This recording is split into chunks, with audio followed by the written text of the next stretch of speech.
Hello, how's it going? Welcome back to the hardcore world with another properly average video. In the last episode, we made this new home for Amanda the panda, and all of her mates, of course.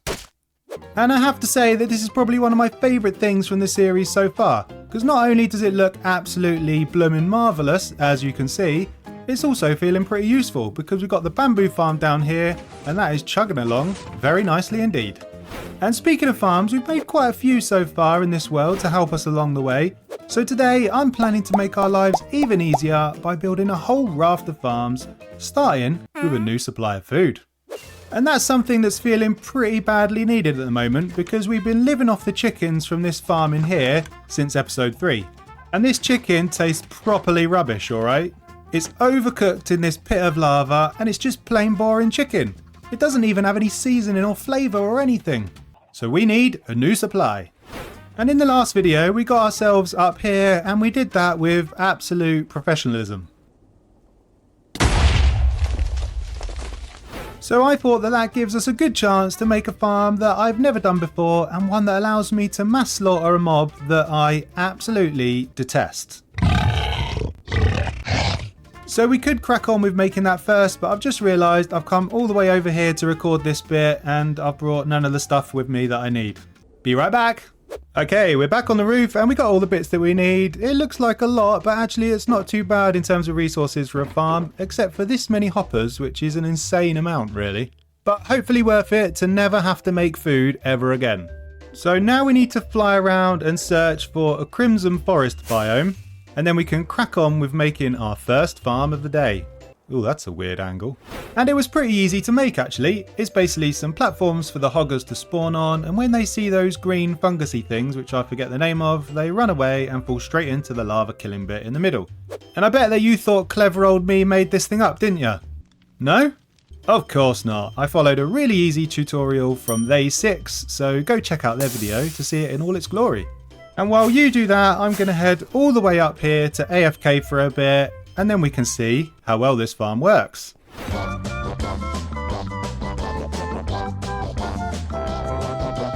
Okay, we've done about 20 minutes worth of AFK. Let's head down there and see how much food we've got. Maybe I'll wait till they've gone before I record the next bit. Okay, the moment of truth, here we go. Oh my god, this is insane. Look at this. That's from 20 minutes. I bet there's more over here as well. Let's have a look. Bloomin' hell. That is ridiculous. This might even be enough food to last the entire series just from 20 minutes. So that's farm number 1 from our plans today complete, and time to move on to our next one, which is all about flying around. And you might be thinking, Snow, why are you doing stuff about rockets when you've already got this beautiful thing covering up our gunpowder farm? Well, basically, there's 2 bits to this. Firstly, we do already have a sugarcane farm which is over here with Bob and all the other Bobs. But as you can see, it's pretty small, and because we're never over here, we aren't really getting the resources. So I'm going to sort an even bigger one back here in our main village, but before we do that, we also need to sort something out with the gunpowder. Because whenever I need to AFK at this thing, I have to place a bunch of this scaffolding and tower all the way up. Which is painstaking. Very, very painstaking. So we need a better AFK platform, and I had the idea of having a plane up high, which I figured can just kind of float around in the sky. Like, well, a plane, I guess. And I'm pretty pleased with how it's come out in the end.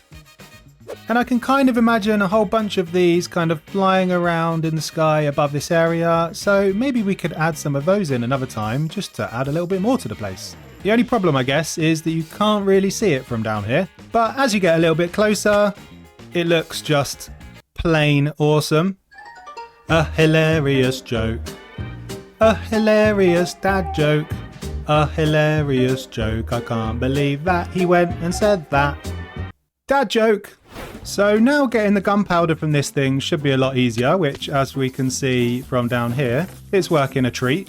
Which is pretty handy considering this and this is all the rockets we've got left at the moment. The backlog at the moment though is the sugarcane. So first we need to figure out where we're going to put this thing, and I'm thinking that maybe we can do something with this little area over here behind the portal and opposite the tower.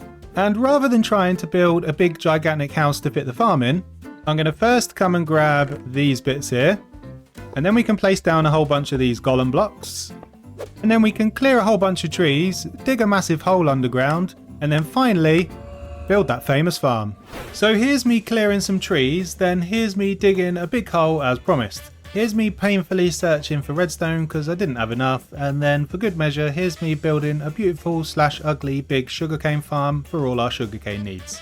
I tried to figure this out myself and I actually didn't follow a redstone tutorial for like the first time ever, so naturally I'm feeling like a total genius after this. But basically it's got 2 layers, and on the top section here the minecart is whizzing around and collecting all the sugarcane drops, and over here we've got that feeding into a dropper, and that goes down to this section here where the minecart collects it. The minecart then whizzes round the bottom section collecting the sugarcane at the bottom here, and then it goes all the way over to this minecart unloader here, and then we get all of our drops deposited into this chest.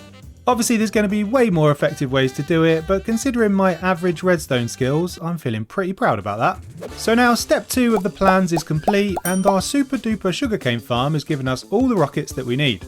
Next up, a pretty simple farm to help with flower collection. And part of that, as beautiful as this massive big hole in the ground is, I think we should probably cover it up with something. And I'm thinking that we can cover this up with a house, and then we can probably hide some little micro 2 tall flower farms inside. Time to gather some materials. That's my butt. And by gather materials, I mean grabbing some bamboo and then some moss from our farms, shearing some green sheep for wool before heading into the nether, firstly for some warped wood, before heading to the Badlands for some more terracotta. We then pre-stripped a bit of wood and noticed that one of the cows looked to be feeling a little bit under the weather. And then after a bunch of time crafting blocks, we now have a load of stuff that should be enough to build a house on top of this absolute chasm in the ground. Just gotta wait for these absolute jokes to finally oxidize. The mayor of the copper is protecting them. So first let's do a bit of terraforming to cover up this hole. Very nice. It's almost like you'd never know it was there. Now we just need to use some of this cobblestone to create ourselves a bit of a layout for a build. I'm thinking that's about right. We can have the main structure in the middle here. We can have big staircase going up to the entrance on the left hand side over here. And then we'll have something else sticking out the side over there just to give it a bit more shape and depth. Now we can start to build up the structure of this thing, so what I just explained makes sense and doesn't make me sound like a loony. I think it's about right, although it's kind of in the trust the process stage at the minute. But I think the shape is good and it leads nicely down to this little section here in front of the river. Now we need to add a pop of colour, which will come in the form of this red terracotta and a cheeky bamboo roof.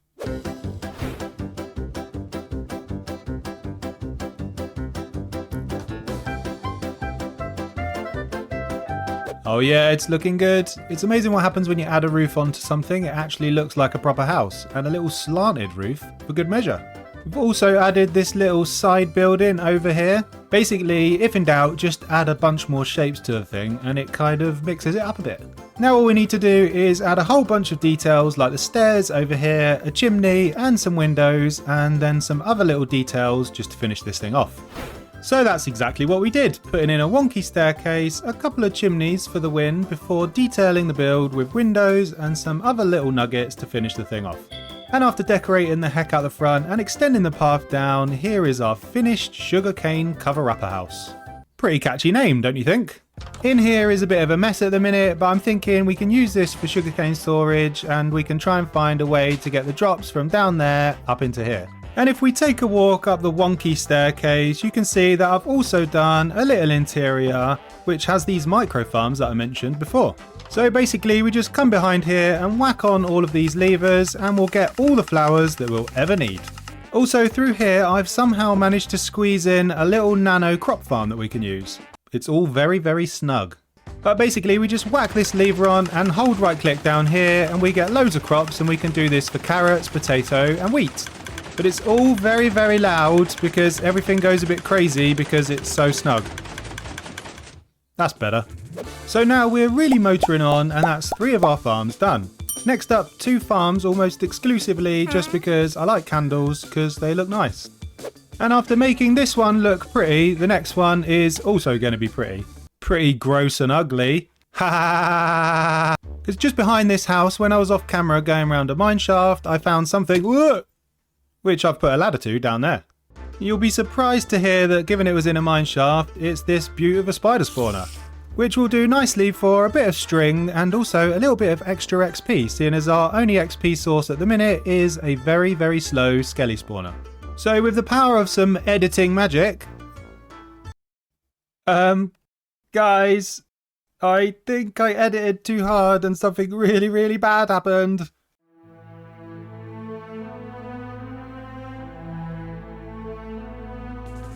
So with our big exciting plans to create a whole bunch of useful farms, we managed to get 3 fully done. I guess we aren't really going to have much use for the other ones now, are we? Shall we take a look at what happened? So I'm now in fully sports punditry mode as I managed to get a replay mod file to look at the dramatic end. I did actually get the farm built, as you can see here, and I thought I'd be clever and make a water elevator to get up and down. So far, so good. You can then see here a completely average Minecrafter standing at the top, and at this point I'm kind of contemplating whether I want to drop down into the 1x1 water that I left at the bottom, or whether to do it in a more safe way. Obviously, I probably should have trusted my instincts. Eventually I decided to jump in and that was it. All done and dusted. In hindsight, I think the main culprit was this fence gate, meaning that I landed on the block next to the water. What an absolute muppet. So I guess my success rate in hardcore isn't too great so far, but I think what isn't too bad is what we achieved in this world.